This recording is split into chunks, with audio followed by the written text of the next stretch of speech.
Idols are anything that come before God or replace God in our lives. And as you saw in that video, there's so many obvious idols. There's fame, there's success, there's money, there's entertainment, social media, and there's people that we idolize, famous athletes or entertainers that we look up to. There's so many things that we can idolize in our lives, and most of us have probably heard sermons, I know I've preached sermons on some of those idols, but what we're looking at in this series is we're digging a little bit deeper below the surface and looking at some of those idols that can sneak into our lives, and they're really good things. In fact, some of them would be life goals, like having a great family. I mean, that's a great thing, right? Spiritual success, a great thing.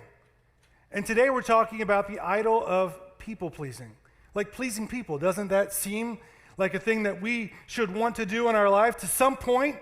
I know that Jared asked a question earlier, but now that everybody is here, would you raise your hand if you think that you are somewhat of a people-pleaser? Go ahead. Be honest. Okay, more than maybe at 9:30. I don't know why. But anyway, we're going to talk about that. So why? Why do we do that? Why do we get obsessed with pleasing people? There's various reasons why. We're going to talk about what it looks like. But some people, it's about self-worth. You don't feel good about your self-worth, about who you are, your identity. And so you figure pleasing people helps them to compliment you back. And so it's something you kind of get caught up in, a little bit of self-worth, and that's why you do it. Some of you get caught up in people-pleasing because of maltreatment in your life. Like there's people that treat you really bad or have, and so the way that you get them to treat you better is you be really good to them. You do everything that pleases them, and then they treat you better. But a third reason, and I think why a lot of us maybe struggle with this, and we do it in the name of Christ, is because we confuse people-pleasing with kindness.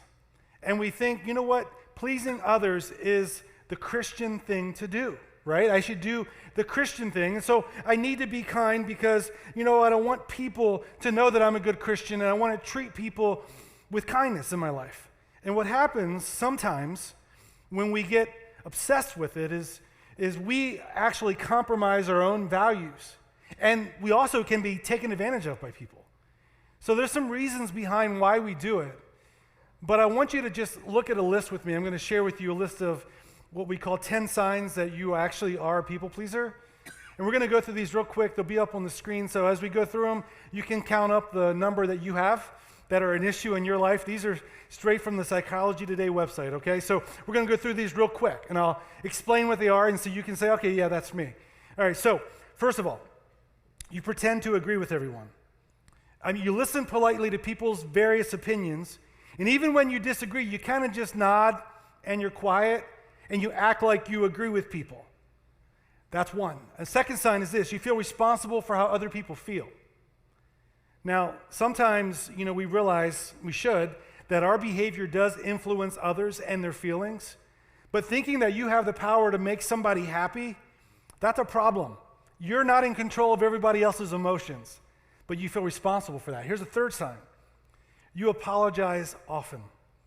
There's some people that just say sorry all the time. Stop saying you're sorry. You haven't done anything. But sometimes we get obsessed with that. We feel like we should take the blame for something. And sometimes we should apologize, but don't be sorry for just being you. Number 4, you feel burdened for the things that you have to do. Of course, we're not just talking about your to-do list for your job or for your home. We're talking about things that people put on you. They need you to do this for them. And you're like, okay, I'm going to do it for you. And it creates this burden in your life of all these things that you have to do to please people. Here's number 5. You can't say no. I mean, there's times when you know you should say no. And in your head, you're saying no, but what do you say? Yes. And you have no intention of doing whatever they asked. In fact, when you say yes, you're already thinking of making up the lie that you're sick to not show up. Or you have some excuse in your mind already planned for why you're not going to do whatever you just said yes to. But you can't say no. Here's number 6. You feel uncomfortable if somebody's angry at you. You know what? Just because somebody's mad at you doesn't necessarily mean that you did something wrong. It's okay for sometimes people to be mad at you, but some of you can't stand the idea of somebody being displeased with you in any way. And when you're that way, you'll compromise your values. Number 7, you sometimes act like the people that are around you. Now, it is normal for other people to bring out parts of your personality. That's normal. But sometimes people pleasers will sabotage their own goals. And studies have shown that people pleasers engage in self-destructive behavior if they think that will make other people happy and like them. For example, some of you maybe have done this as a people pleaser. You've been at a meal and you've eaten way more than you wanted to because you wanted to make the other person happy because they were pushing you to eat, so you just keep eating. Sometimes we do that. We act like other people around us do what they want. Number 8, you need praise to feel good. Praise, kind words make everybody feel good. But people pleasers are those that depend on that validation. I need that in order to be happy. I need that in order to go on in my life. And I only feel good when other people show me and shower me with compliments. Number 9, you go to great lengths to avoid conflict. Now, you should not want to start conflict. That should not be your goal, to try to be a person that stirs up conflict.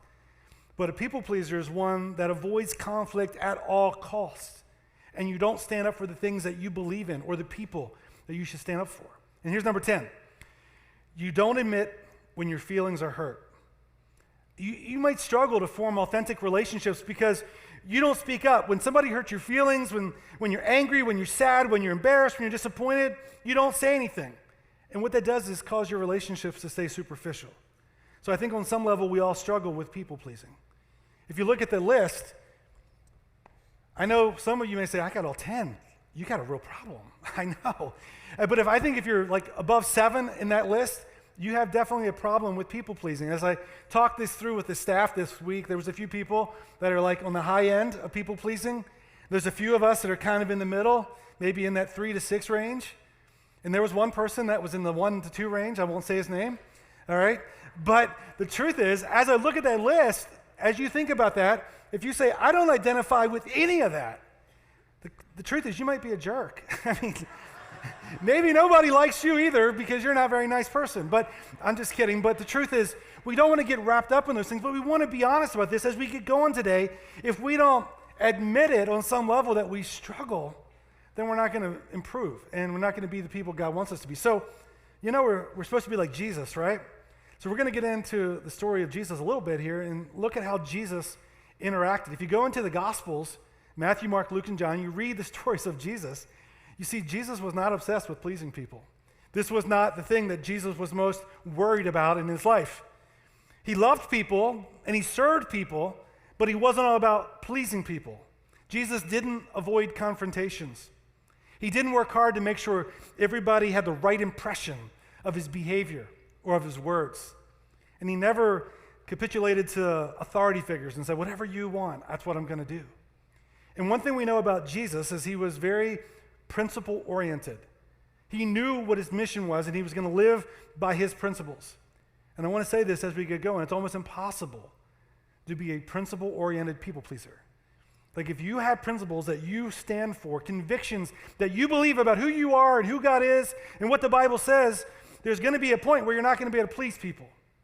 And if we aim to avoid conflict in every way in life to make sure everybody's happy, we're going to compromise along the way. We're going to do things that we don't want to do. Sometimes we're afraid to be candid with people. And the outcome is there's people around you in your life that don't really know what you believe. Or they don't really know how you feel. And people pleasers often shy away from asking difficult questions. Jesus didn't. People pleasers avoid speaking hard truths. Jesus spoke hard truths. If you're a people pleaser, you avoid setting boundaries. And sometimes you actually use pleasing others as a way to manipulate them and get your relationships to go a certain direction. Ultimately, people pleasers spend so much time trying to make others happy, they can lose touch with themselves and what they actually need. And sometimes people that are focused on pleasing others, they get to the point, you think about it, if you're stuck in this rut of this idol, you get to the point where you actually resent the person that you're trying to please. You do so much to try to please them, but at the same time, you kind of resent them. So I want you to know this about Jesus. First of all, he was not focused on pleasing people. That was not his goal. That was not what he came for. He was principled. His behaviors sprang from his convictions, what he knew he was there to do. He didn't spend time fretting about whether people agreed with him. Does everybody here support my goals? Hey guys, are you okay with this direction? In fact, his behavior actually justified him being arrested by the Sanhedrin, the religious leaders, because he didn't follow their rules. Now, what Jesus did do was serve. He was a servant. He served others, and that was definitely a part of his personhood. That was what it means, part of what it means to be a follower of Jesus. But there's a difference between serving others and also people-pleasing. So what Jesus did was set healthy boundaries. I want to encourage you, if this is an issue for you, if this is a sneaky idol in your life, you need to learn to set healthy boundaries in your life for what you'll do and what you'll say and what you won't do. Jesus did this. He was humble. He served others. I mean, you could read story after story of how Jesus served others in the Gospels. The story of where he washed the disciples' feet. He didn't do that to please them. He did that to serve them and to show them that he loved them. Sometimes Jesus, as he traveled about, would come into a town, and people heard that he was coming, and he would have this gathering of thousands of people that he would teach, because people would flock to hear him teach, and he would heal everyone in that town that came to him. They'd just line up, and he would heal one after another. And so imagine this. Imagine this. Sometimes Jesus would come into the town and people would spread the word that Jesus is coming, and they got a large group of people there to see Jesus, to get healed by Jesus. And then guess what Jesus did? Look at what he did. In Luke chapter 5, the report of his power spread even faster, and the vast crowds came to hear him preach and to be healed of their diseases. But Jesus often withdrew to the wilderness for prayer. Just imagine that. All these people gathering to hear him, and then he just goes off by himself to spend time with his Father and pray. They're probably disappointed. I read this past week about a large group, thousands of people that were gathered, I think it was in Las Vegas, for an Ed Sheeran concert. And they were waiting outside in 108-degree weather and waiting for hours and hours. People flew into Las Vegas just for that concert. And like 1 hour before the concert, they come out and say, hey, it's canceled. They couldn't get everything loaded in for the concert, so it's canceled. And all these people are just so mad, so disappointed, so upset because they came for one reason, to hear that concert. Imagine all these people hearing about Jesus, traveling there to where he was, and then he goes off in the wilderness to pray. He knew he had boundaries. He knew that he needed to do something to stay healthy. Imagine, I think even more than hearing Jesus preach, the people that had hope for themselves or for their family members who were sick, who had a disease or some ailment, and I can bring them to Jesus and he'll heal them. In the last town, he healed everybody. And then Jesus doesn't heal them. He goes off. He didn't heal everybody. And so imagine that disappointment. But Jesus wasn't caught up in I'm going to let somebody down. I'm going to disappoint somebody. And the fact that he withdrew shows us there was incredible demand upon his life. Some of you can relate to that, not in the same way as Jesus, but you know what it's like to have people constantly demanding things from you, and you feel crowded sometimes. You just feel like, I need some space. I need to get away. And Jesus did that. Another thing about Jesus is he didn't defend himself. He chose not to defend himself. When you think about that, I want you to remember, if you were here last week in the message on family, I talked about a story in Mark chapter 3. We're going to go back to that in a moment. But in Mark chapter 3, there's this story where Jesus is surrounded by a crowd of people, and he's teaching them, and his mom and his brothers come to see him. And his mom and his brothers send a message in to Jesus, say, hey, tell Jesus, come out. We need to talk to him. That's his mom and his brothers. You remember what Jesus says? He's like, what I'm doing right here is more important than what my mom and my brothers want. In other words, my mission from God is my priority over the mission that my family has for me, whatever they want from me. Not that I don't love them, but what I'm doing now is more important. So we read that last week, and we're talking about family not being more important than God. But understand something. What happened there, what we read in verse 31 through 34, if you go back 10 verses to Mark chapter 3, verse 21, you find out that his family went to Jesus because they were concerned. He had become very popular, drawing lots of crowds of people, but also there was so much that was being said about him. And they were worried about his reputation. And look at what it says in verse 21. When his family heard what was happening, they tried to take him away. They said, he's out of his mind. Imagine saying that about Jesus. He's out of his mind. But they're his family. And they're watching everything that's happening. They're concerned. And it says they tried to take him away. Literally, it could be translated, they went to take charge of him. They're like, he's losing it. We're going to take charge of Jesus. That's not going to happen. We know that's not going to happen. Jesus doesn't go away from the crowd to talk to them. He doesn't give in to their request. And we know that he loved his mom, and we know he loved his brothers. But he didn't abandon his agenda for their agenda. Think about that in your life. Most of us would feel responsible to defend ourselves in that situation. Like, he doesn't even say, hey, I just want to explain this to you all so you know why I'm doing this the way I'm doing this. He doesn't even defend himself. He says, this is what I'm going to do. I'm going to keep on going. He didn't feel the need. Another thing about Jesus, he didn't automatically defer to the authorities. I think we need to think about how we are as human beings for a moment. There's two tendencies that we have. One tendency is the bandwagon effect. I think we all know what it means to get on the bandwagon. You know, everybody in the group has the same idea, and we may not know if we really want to get on it, but we do. We just kind of go along with that. I see it happen here almost weekly in our church office when it's the day we're all going to go out to lunch together. It's like, where do you want to go? And then there's one idea. Nah, there's another idea. Nah. Finally, somebody says, how about this? And then like 4 out of 5 people are like, yeah. And if I'm that 5th person, I'm like, what am I going to do? I'm just going to get on the bandwagon. I'm like, I don't want to go there, but okay. I'm like, yeah, let's go. Let's go along with the crowd. There's nothing really wrong with that in that scenario. But in our lives, getting on the bandwagon, that's something humans tend to do. And another thing that they tend to do is authority bias. We have a tendency toward attributing greater accuracy to an opinion of an authority figure. If someone in authority says it, it carries more weight. And we as human beings fall into those two tendencies, bandwagon effect and authority bias. And what I'm saying to you right now is that Jesus never fell victim to either of those.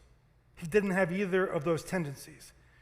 The Pharisees, they tried to entrap Jesus. You remember? They would come to Jesus, they would ask him, challenge him with all these hard questions. And what did he do in that moment?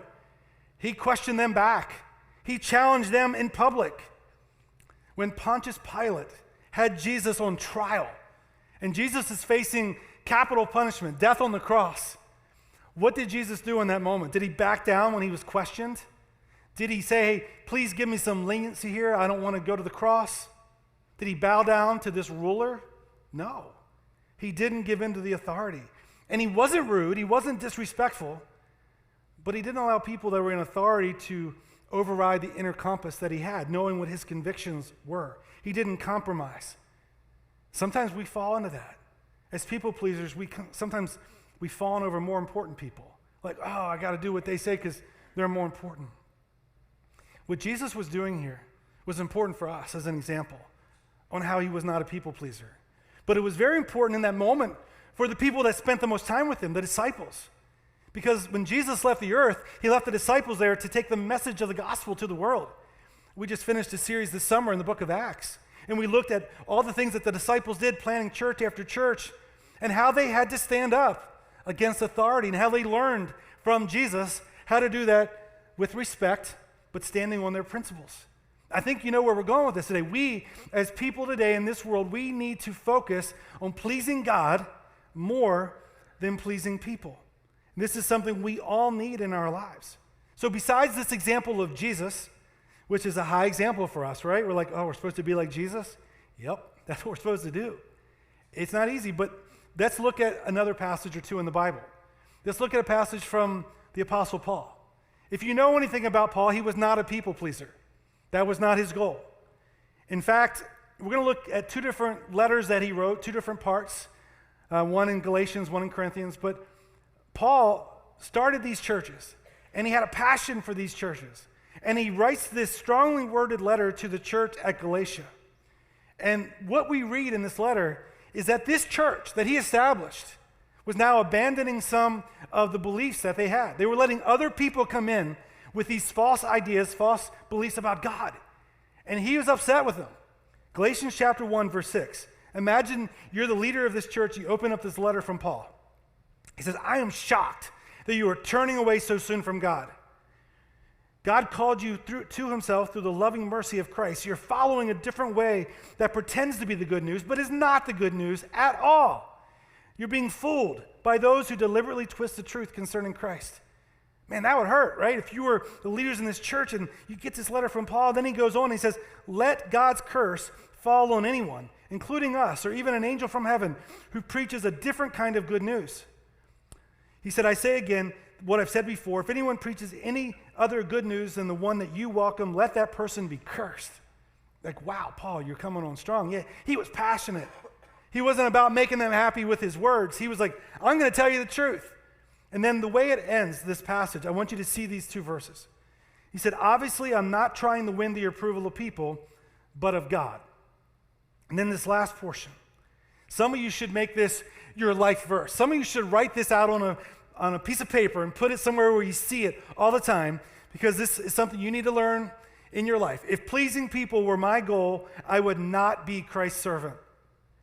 It is going to be hard for you in your life to please God with your life if pleasing people is your goal. It's going to be hard to be a fully devoted servant of God, follower of Jesus, if your goal in life is just to please people. And he's talking to this church, and he said, you guys got to understand something. I'm trying to help you realize something. You've let these other people come into this church, and because you wanted them to be happy, you didn't want to hurt their feelings, you let them start teaching something that is a false gospel. And here's what you need to know. We can either focus on pleasing God, or we can focus on pleasing people. You're going to have to make a choice. This is what it means for all of us today. We can either focus on pleasing God or pleasing people. What's it going to be? He makes it clear that being a servant of Christ means putting God's pleasure first. This challenge of pleasing people isn't new. As long as humans have been on the earth, it's been an issue. When they had their first neighbors back in Genesis, there was an issue. We've always worried about upsetting or displeasing other people. But the Bible talks about this trait, calls it the fear of man, the fear of people. And ultimately, that will push us to act in ways that displease God. So let me take you to 2 Old Testament verses for a moment. They're from Solomon, bits of wisdom about this idea of people-pleasing. First one is Proverbs 29:25. It says, fearing people is a dangerous trap, but trusting the Lord means safety. The fear of man, the fear of people is a trap. When we worry about what everybody feels or thinks about us, ultimately, we're going to sacrifice some of the principles that we believe to protect those relationships. We are going to value those relationships over our relationship with God. And we get in this cycle of pleasing people. So we hear this, we read this, and we're like, okay, fearing people is a trap. But then the Bible also talks a lot, in the Old Testament especially, about fearing God. And it says in Proverbs 9:10, the fear of the Lord is the foundation of wisdom. Knowledge of the Holy One results in good judgment.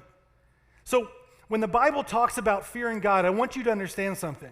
If you read that and think, I need to shudder and be scared of God, that's not the point. That's not what we're talking about here in this idea of fearing God, like being just scared that God is just going to zap you suddenly. The fear of God, I think we should look at it in the same way we look at the fear of people, the fear of man.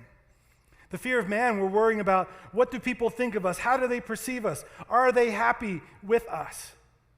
Instead, we should be concerned about, hey, how does God perceive us? How does God see us? Is God happy with the choices that I'm making in my life? When these proverbs were written in the Old Testament, the nation of Israel struggled with this. They struggled. There were these other neighboring nations around them that wanted to destroy them. They were afraid of going to war with them. They didn't want to be enslaved by them again.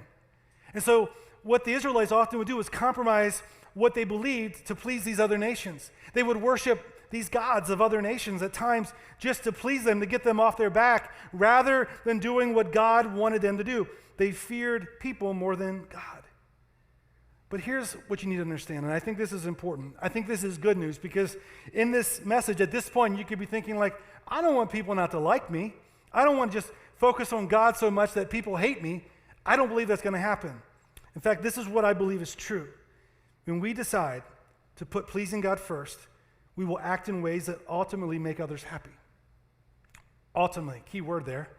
Sometimes our choices that we make to please God more than others at first could be offensive. At first, people might be hurt by that.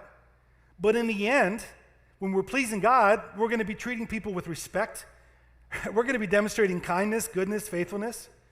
We'll please others for the right reasons, not for the wrong reasons.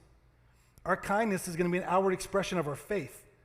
We're not being kind just to please people, just to get them to like us back, but we're doing it because it pleases God.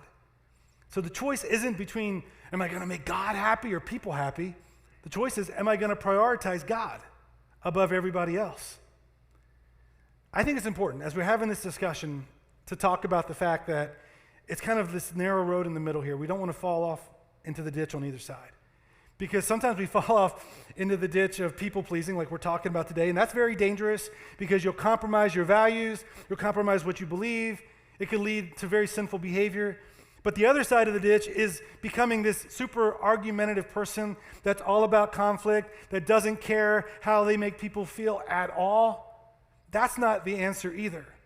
So what we're talking about today is not being quarrelsome or hurtful or difficult. That doesn't prove anything.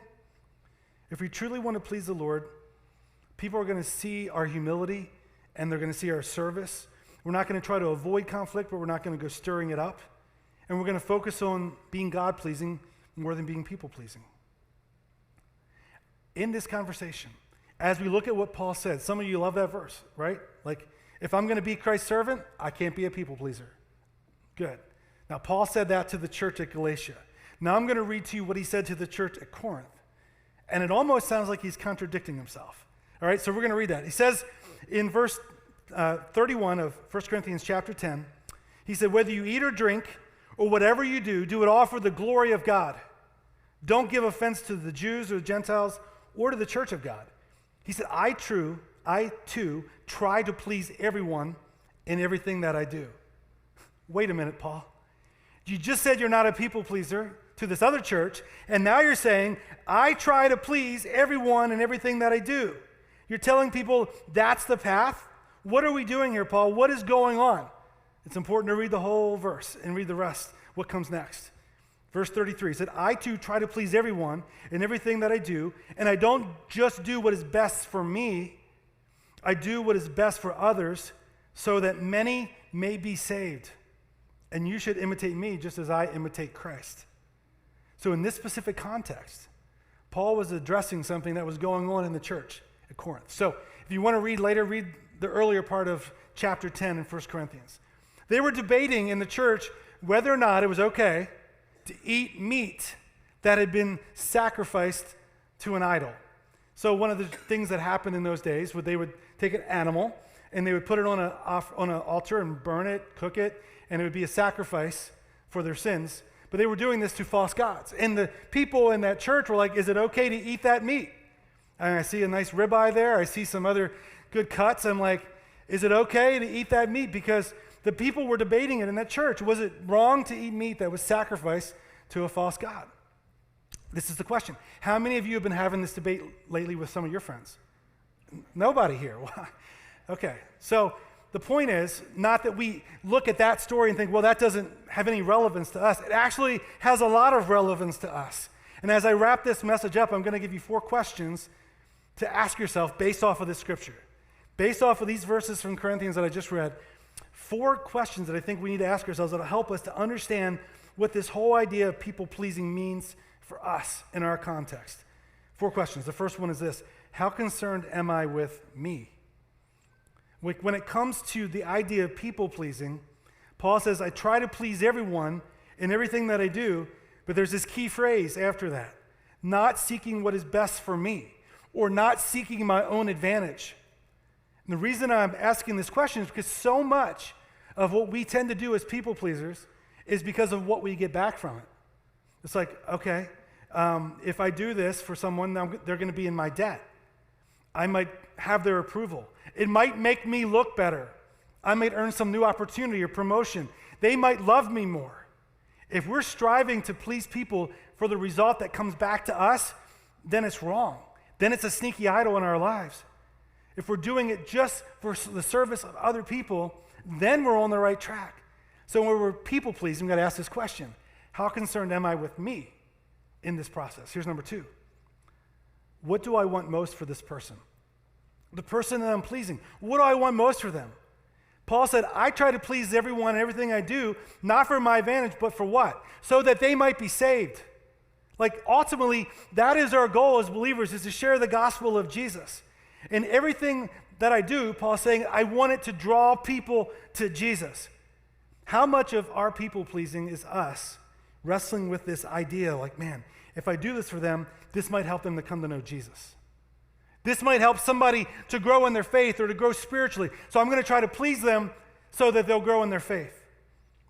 I think the problem for many of us, especially among believers, is we worry far more about the approval of other people than we do about the approval of God. And we're thinking about, okay, are they going to like me more? Is this going to help me in this relationship more? But we should be trying to please people so that they know God better. That's what Paul's saying the ultimate goal of pleasing people is. Third question, am I striving to not unnecessarily offend? I know that question might sound confusing at first. Am I striving to not unnecessarily offend? So we just read that Paul said, give no offense to Jews or Greeks or to the church of God.